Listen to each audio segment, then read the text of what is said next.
This is a really fun fight, but before I point out the cool stuff, I have to point out this bizarre moment that I've never seen a fight scene do before. Did you spot it? It's when Falcon grabs the guy's foot. There.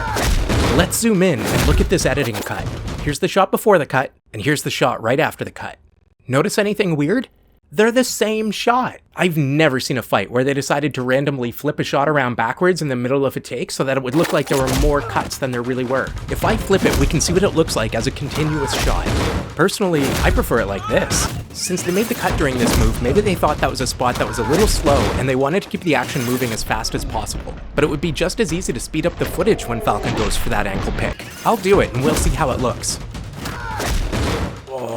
Badass. I think it even makes that sidekick look more brutal. I genuinely want to know which version you prefer, cut or no cut. Let me know in the comments.